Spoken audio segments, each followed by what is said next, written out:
Ok, continuamos. Entonces, esta es la manera sencilla de poder compartirlo. Adelante, Emiliano. Una pregunta. Si lo Sí, hago en Excel, el diagrama de Gantt, ¿puedo poner cada una de las fases de proyecto en diferente hoja? Por ejemplo, las actividades previas, ponerlas en una hoja, luego las actividades de desarrollo en una segunda hoja y las de concreción en una tercera hoja de cálculo. ¿Se puede o tiene que estar todo en una sola? tiene que estar todo en una sola. De hecho, miren, les voy a mostrar para que se den un tutorial de lo que es un diagrama de Gantt dinámico con Excel. De hecho, es el que comparte la plataforma.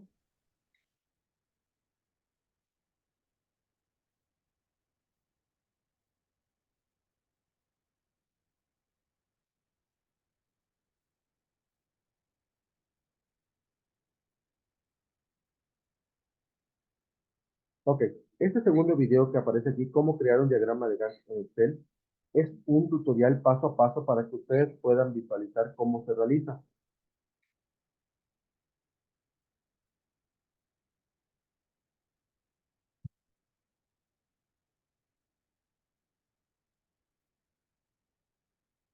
Ok, le voy a adelantar un poquito el video.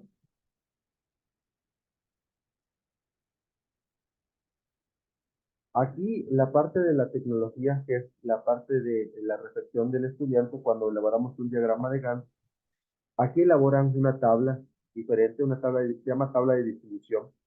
Esa tabla de distribución, como puedes ver aquí, dice el nombre de la actividad, o sea, aquí pueden poner el nombre de las actividades, pueden ponerle tarea 1.1, 1.2 para que no se compliquen, fechas de inicio, fechas de conclusión y duración en días. Una vez que ustedes realizan esto, el sistema les va a empezar a mostrar cómo lo van a realizar. Tienen que entrar a la parte donde dice organigramas. Ahorita vamos a adelantar un poquito igual.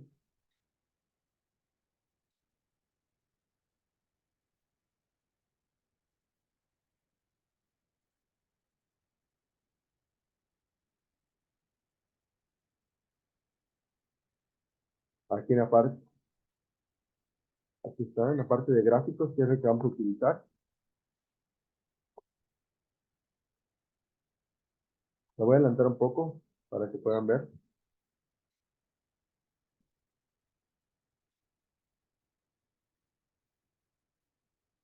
Bueno, hasta aquí lo que están viendo en pantalla.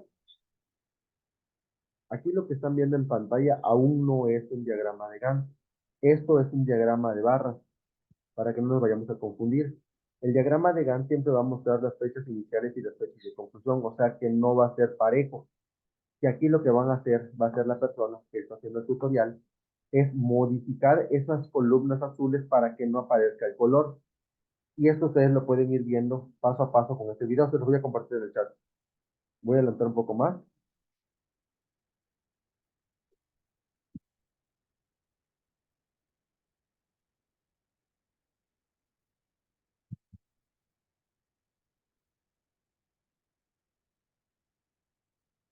Ok, en su caso, si nosotros queremos trabajar con Excel, esto es lo que nosotros tendríamos que estar realizando.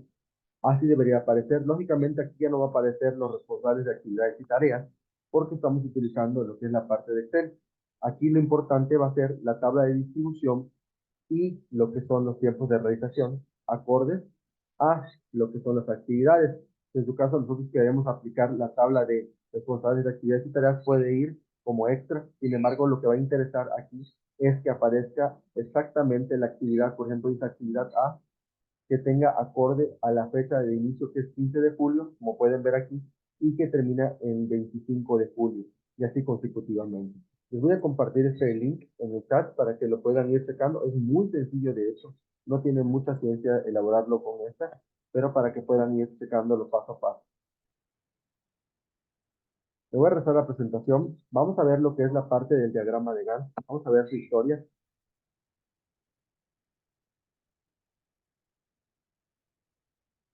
¿Qué es el diagrama de Gantt? El diagrama de Gantt, muy usado en la gestión de proyectos, es un gráfico de barras horizontales que se usa para ilustrar el cronograma de un proyecto, programa o trabajo. Es una forma de visualizar la programación de tu proyecto, de dar seguimiento a los logros y de estar siempre familiarizado con el programa de tu trabajo. Cada barra del diagrama de Gantt representa una etapa del proceso o una tarea del proyecto y su longitud, la duración de la tarea. Cuando la miras en perspectiva, los diagramas de Gantt ofrecen a los miembros del equipo un panorama general acerca de cuál es el trabajo que hay que hacer, quién lo hace y cuándo lo hará. Gracias a los programas de gestión de proyectos en la nube, los diagramas de Gantt pueden actualizarse y sincronizarse de forma rápida y para todos los miembros del equipo a la vez.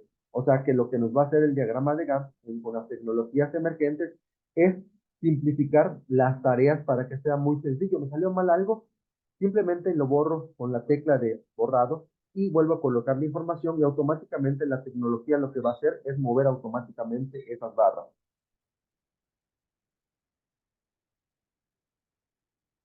¿Qué es lo que no es un diagrama de Gantt? Esto, por ejemplo, no es un diagrama de Gantt, les compartía. Esta es una gráfica de barras horizontales que es muy empleada precisamente con los instrumentos de evaluación como lo que son encuestas, y esto pues, sirve para distribuir información o conocer algo precisamente o con un objetivo distinto a un sector específico.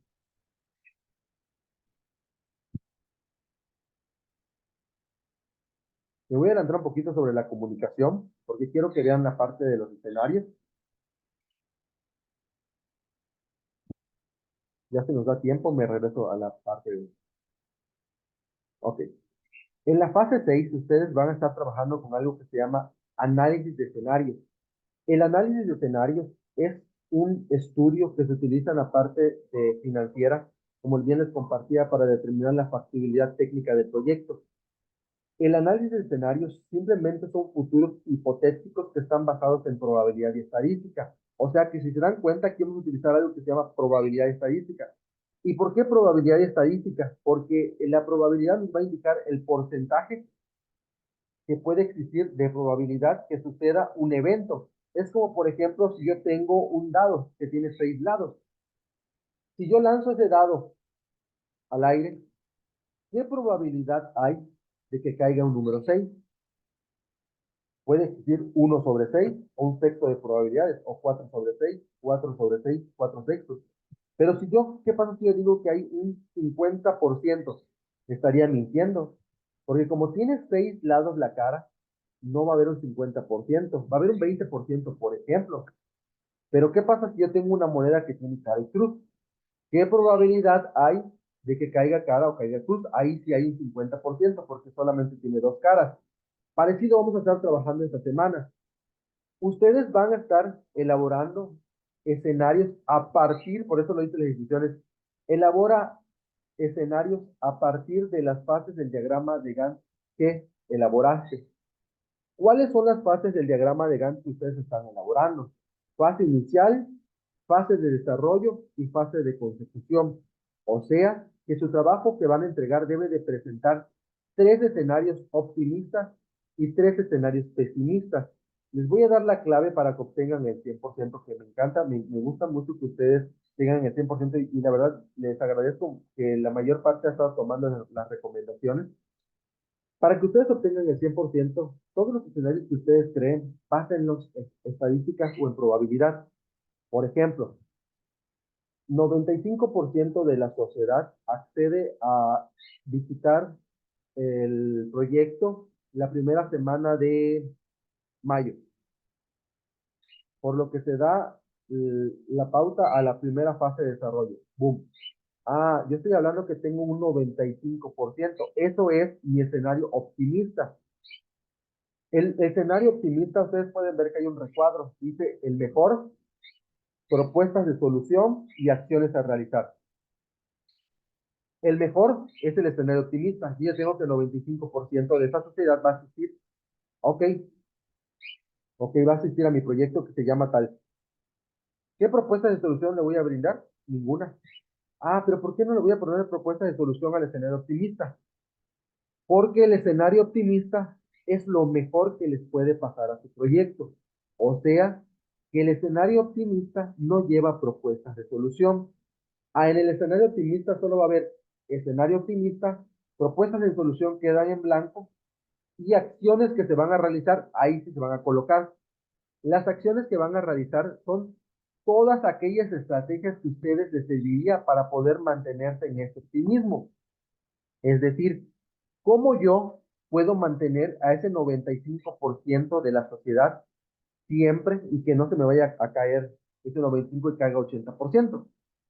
Entonces yo tengo que a lo mejor hacer diferentes tipos de acciones como elaborar entrevistas personales, realizar visitas domiciliarias, eh, no sé, colocar mayor información en las redes sociales sobre el proyecto. Si pueden escuchar esta parte, estoy hablando con puros verbos en infinitivo. ¿Por qué seguimos trabajando con verbos en infinitivo? Porque son acciones que estaremos realizando a futuro. Aquí vamos a hablar, sí, a futuro, porque no sabemos relativamente qué va a pasar. Yo no puedo saber si sucederá. Es como que diga yo que a lo mejor Betsy mañana que va caminando por la colonia X se cae por la calle. Ah, pero yo solo dije se cae. Pero ¿qué probabilidad de que se caiga? Ahora sí, vamos a cambiarla. Betty caminando por la colonia X tiene un 97% de probabilidades de caerse en el bache de la esquina. ¿Por qué? Porque hay un bache. ¿Y qué estoy hablando con un 97% de probabilidades que se caiga? Estamos hablando de un escenario pesimista. Ah, yo estoy hablando de pesimismo, o sea que es la contraparte del optimismo. Si yo lo traslado a la parte de mi proyecto, vamos a hablar a lo mejor que mis actividades de desarrollo, tengo una actividad que es, no sé, entablar conversaciones con el personal, por ejemplo, y yo diga que 85% del personal contratado de los responsables de actividades y tareas no asisten el primer día de trabajo al proyecto X. No, hombre, o sea, es un escenario pesimista, porque estamos hablando que casi más de la mitad del personal que yo contraté no asiste. ¿En qué va a impactar? En los resultados, en los tiempos de ejecución, o sea, en todo.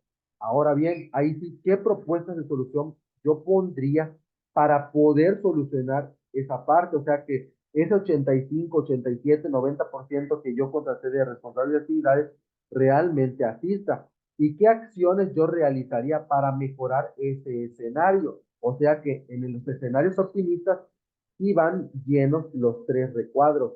El peor escenario, las propuestas de solución y las acciones que se van a realizar. Adelante, Emiliano. ¿Y tienen que haber porcentajes o no es obligatorio? Tiene que haber porcentajes, que precisamente esa es la parte reflexiva del análisis de escenarios, que es lo que les compartía. Más que obligatorio, no es obligación, pero está dentro del proceso administrativo. O sea, yo no te puedo obligar a que los coloques, pero sí puedo bajarle puntos a la actividad por no colocarlos. Pero vamos a verlo de esta manera.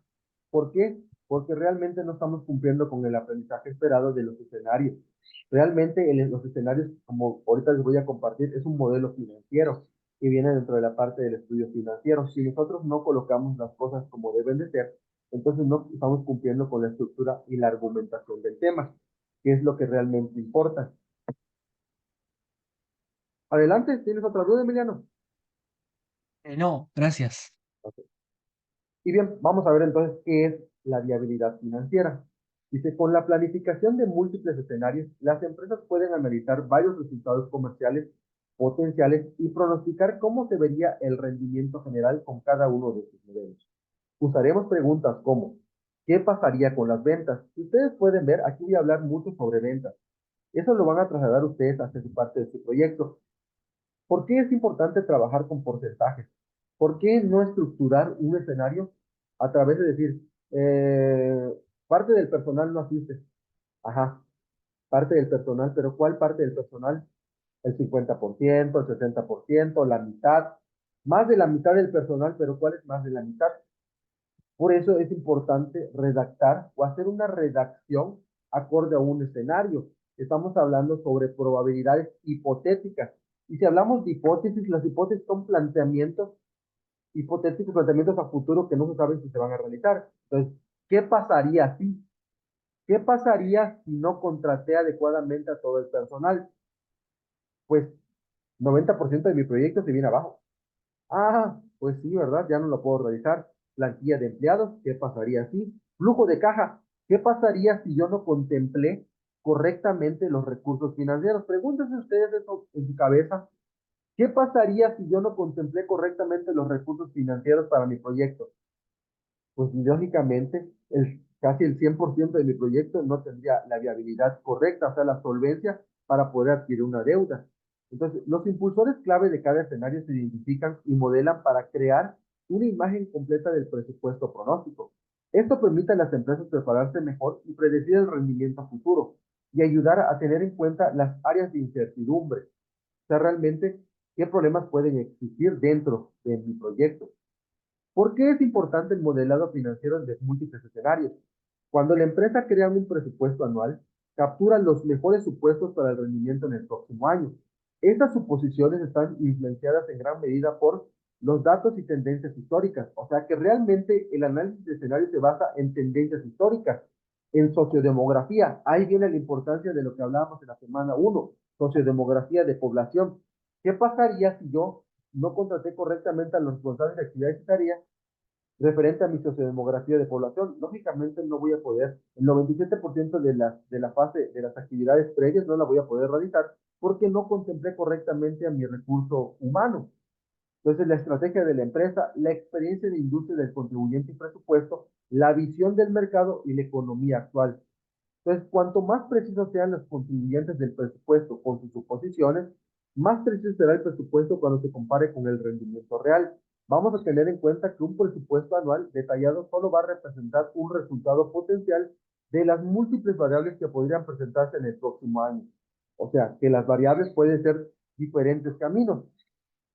¿Cuáles caminos van a ser? Los futuros que yo voy a predecir de acuerdo a las necesidades de mis fases. En el desarrollo, vamos a ver para qué se usa el análisis de los escenarios. El análisis de escenarios se utiliza para examinar los efectos de cambios en tres áreas diferenciadas del problema. Primeramente, los coeficientes de la función objetivo, que son coeficientes de función objetivo, que dicen los cambios en los coeficientes objetivos no afectan la forma de la región factible, por lo que no afectarán a la solución óptima, aunque sí el valor de la función objetivo. Los coeficientes tecnológicos son aquellos coeficientes que afectan a las variables de las restricciones situadas a la izquierda de la desigualdad. Los cambios de estos coeficientes provocarán cambios sustanciales en la forma de la región factible. Gráficamente, en el caso de las dos variables, lo que varía es la dependencia de rectas que representan restricciones, y los recursos disponibles, que son los términos independientes de cada restricción situada a la derecha de la desigualdad. Intuitivamente, para dos variables, que puede ser variable X y variable Y, los cambios en el recurso humano suponen desplazamientos paralelos de las rectas asociadas a las restricciones, lo cual hará variar la forma de la región factible y con ello a la solución óptima. En resumido, todo lo que dice aquí es simple, que si nosotros no determinamos relativamente los coeficientes de los futuros hipotéticos, no vamos a poder determinar la factibilidad del proyecto. Así de simple. Por eso pues, escuchamos palabras técnicas, pero lo que nos indica eso es la factibilidad del proyecto. Vamos a ver un ejemplo. Esto es la realidad. Se los presento para que ustedes conozcan cuál es la función real del análisis financiero. El análisis de los escenarios está basado en los estudios financieros. Aquí viene la parte importante de esa columna que nosotros trabajamos en la semana 3, que son los recursos financieros. Cuando nosotros llegamos a la parte del estudio financiero, elaboramos algo que se llama estados de resultados proyectados. Y los estados de resultados proyectados siempre se determinan a 5 años. Esto es para verificar la rentabilidad y la factibilidad del proyecto. Aquí vemos las ventas netas, las comisiones por venta, la utilidad bruta, la utilidad neta, para determinar los costos de utilidad de nuestro proyecto. Si yo lo prolongo a 5 años o a N cantidad de años que estoy trabajando en mi proyecto, voy a ver la variación que hay. Siempre espero, como escenario optimista, que haya una creciente en ventas. O sea, que mi utilidad neta siempre se mantenga en continuo crecimiento. O sea, que a lo mejor que yo tenga un 20% de crecimiento anual. Que eso lo escuchan muchos ustedes en la parte de las personas que son empresarios que dicen, tuve un margen de rendimiento del 20%, porque eso es lo que realmente obtuvo en ventas. Entonces, esas estimaciones, dicen, es importante realizar buenas estimaciones con criterios adecuados que intenten acercarse de la mejor forma posible a la realidad, que son proyecciones en ventas, proyecciones en costos y costos variables. Entonces, mis escenarios, como uno no conoce lo que va a pasar en un futuro, se arman distintos escenarios. Algunos serán más optimistas, mientras que otros serán más pesimistas. Y algunos que se adecuarán más a un nivel intermedio serán neutral. Porque realmente cuando, y esto es la parte de las finanzas, el análisis de escenarios consta de diferentes escenarios que son escenario realista, escenario optimista, escenario tendencialista, escenario pesimista y escenario catastrófico. Son 5 escenarios reales que deben de existir dentro de un análisis de escenarios. Sin embargo, la plataforma solo le pide 2 escenarios, que son los más empleados para cualquier tipo de proyecto, el optimista y el pesimista. Eso es para verificar la factibilidad. Entonces, el análisis mediante distintos escenarios nos permite ver cómo va variando la rentabilidad de la empresa en base a modificaciones de distintas variables. Para el armado de los escenarios se tienen en cuenta los factores macroeconómicos de la economía en su conjunto, la industria en la que se está trabajando y también se tiene en conocimiento de la empresa en la que se está analizando, o sea, mi proyecto. Por ejemplo, un escenario negativo puede incluir un mayor nivel de costos y un menor nivel de ventas, mientras que uno positivo va a mostrar un crecimiento tanto de la economía en su conjunto como de nuestro sector particular. A grandes rasgos, un ejemplo de escenario optimista para el balance general, vamos a ver a modo de ejemplo, generamos un escenario optimista que asuma un crecimiento de ventas de forma más acelerada que en el escenario neutral de crecimiento en ventas del 20% anual. Adelante, Betty. Sí, tengo una duda sobre la fase 6. Nos pide una lista de 10 estándares, pero ¿a qué se refiere lo de los estándares? Ok, los estándares son sistemas de medición que se hacen basados en el proyecto. Vamos, o sea, porque está un poco sistematizado lo que acabo de decir. Los estándares es todo lo que tú consideras que te sirva para medir la parte productiva, la parte de calidad, la parte de cantidad, la parte de tiempo que tú puedas aplicarla a tu proyecto. Por ejemplo, si yo considero que los estándares que voy a aplicar para mi proyecto, porque a lo mejor es un proyecto basado en concientización, yo puedo utilizar eh, estándares de tiempo, estándares de finanzas, estándares técnicamente elaborados, estándares de productividad, estándares de asistencia, estándares de clientes, o sea, todo lo que te sirva para medir los sectores más importantes del proyecto son los 10 que tú vas a compartir de acuerdo a la necesidad de tu proyecto. O sea que esa lista de 10 es a tu criterio propio. Ah, muy bien, muchas gracias. De nada. Ok, entonces continuamos. Como pudimos ver entonces aquí, en la parte del análisis de escenarios, vemos un crecimiento acelerado del 20% anual. Aquí vamos a ver, ¿vieron esta parte? Está elaborado en base a porcentajes, pero no nos vayamos a confundir, ojo. Si aquí hablamos de ventas, porque es un crecimiento anual del 20%, estamos hablando de una cantidad exorbitante. Cuando nosotros hablamos en porcentaje para nuestro proyecto, como es un proyecto social, vamos a establecer una media arriba del 70%. O sea, que para mí mi mejor escenario sería un 80, 90, 95%. ¿Por qué no llegar al 100%? Porque llegar al 100% dejaría de ser un escenario optimista y se convertiría en un escenario de ensueño. Porque decir el 100% de la población asiste sería algo irracional. Entonces, hablar de un 97, 98%, estamos hablando de un escenario optimista. Ahora también en viceversa podemos decir que un 95% no asiste, lógicamente estamos hablando de una negatividad. O sea, lo que tenemos que hacer es adecuar el optimismo al porcentaje y el pesimismo al porcentaje.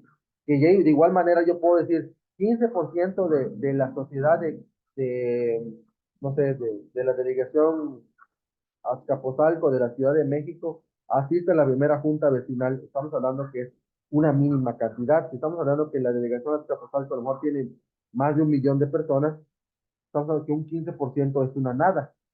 Entonces es algo que es poco rojo. Entonces, ¿qué propuesta de solución yo voy a poner para poder solventar ese escenario? Y a su vez, ¿qué estrategias yo haría para mejorar ese porcentaje? ¿Cómo yo haría o incrementaría de un 15% a un 90%? O sea, que de ser un escenario pesimista pasa a ser optimismo.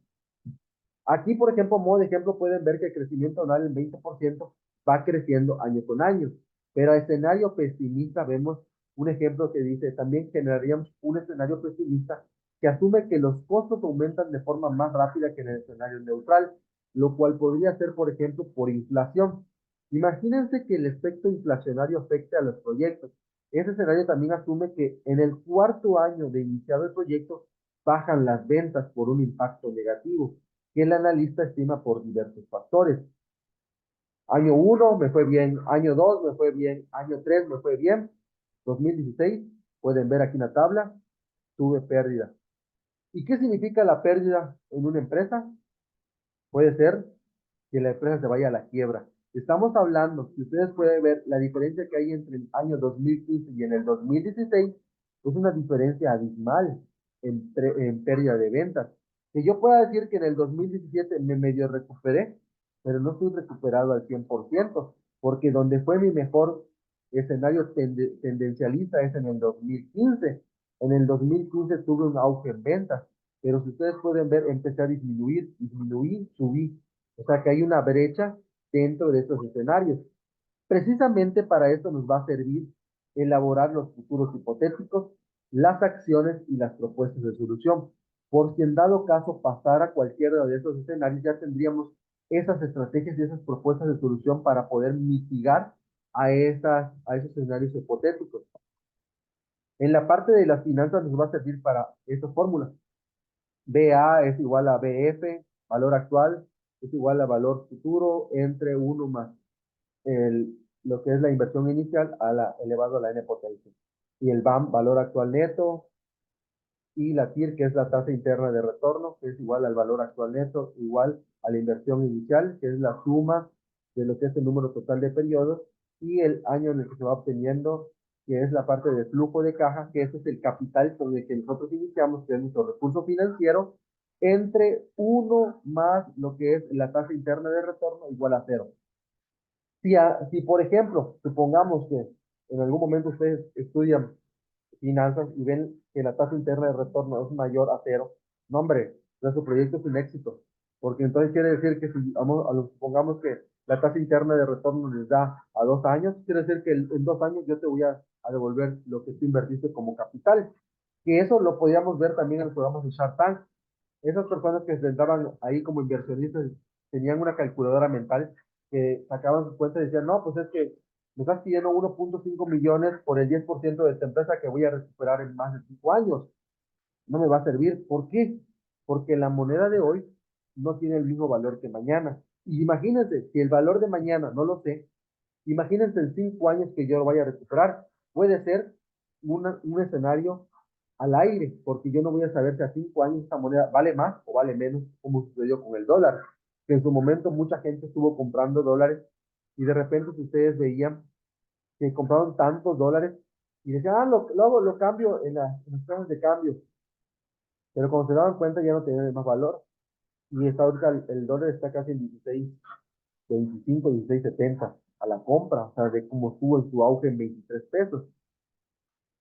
Entonces, a resumidas cuentas, el escenario optimista, dice, es el escenario que se ubica entre el escenario tendencial y el escenario utópico, ideal o más deseable. El escenario optimista contempla cambios razonables y positivos que no rayan en una ambición desmesurada, basada en los deseos o en los fundamentos que conllevan a los hechos y los datos. El escenario optimista plantea acciones deseables pero plausibles o verosímiles que distinguen aquello que puede lograrse en el corto, mediano y largo plazo. Entonces, para eso nos va a servir lo que es la parte de los escenarios optimistas. Y el escenario pesimista, el escenario pesimista contempla un deterioro de la situación actual, pero sin llegar a una situación caótica. Aquello puedo llamar caotismo o escenario catastrófico, que ustedes escribieran en un escenario pesimista 1% de la sociedad. Te quedas así impactado. Imagínense, 1% de la sociedad o 1% de sus recursos financieros. O sea, estaríamos hablando de lo catastrófico que le puede pasar al proyecto. O sea, es caótico. Es algo que llegaríamos a decir, ya no sirve para nada hacer el proyecto porque estamos en el peor escenario. Ah, no, no, no, pero yo estoy en el pesimista. 50%, 60%, 10%, 15%, 20%, 25%, pesimismo. Para eso nos va a poder servir determinar cada uno de los escenarios, o sea, la situación dramática o acelerada o apresurada que tiene el sistema para ese futuro que vamos a estar trabajando. Y bien, entonces, eso es lo que ustedes van a estar trabajando dentro de su fase 5 y 6, que es muy sencilla. Entonces, hasta aquí, ¿alguna duda más? Ya que se nos está acabando el tiempo. Ninguna duda, muchas gracias. Ok. De todas maneras, si llegan a tener alguna duda, con toda confianza la pueden compartir. Recordemos que mañana, día 1 de mayo, por lo que fueron instrucciones de plataforma Prepa en línea CEP, no me voy a encontrar calificando, trabajando dentro de la plataforma. Sin embargo, voy a revisar por si en su caso alguno de ustedes manda alguna pregunta para que yo les pueda apoyar en la realización de sus trabajos. Para mí es muy importante que ustedes lo hagan lo mejor posible y que obtengan el mejor promedio de este módulo. Entonces, de igual manera, con toda confianza, si ingresan y le envían, voy a estar contestando lo más breve posible, lo más rápido posible para poder apoyarlos. Sin más por el momento, me despido de ustedes, que tengan una excelente tarde y nos estaríamos viendo el día viernes para la sesión de finalización de la tercera semana. Cuídense muchísimo y hasta pronto. Hasta luego. Buenas Hasta tardes. luego. Buenas Hasta tardes. luego. Hasta luego. Buenas tardes.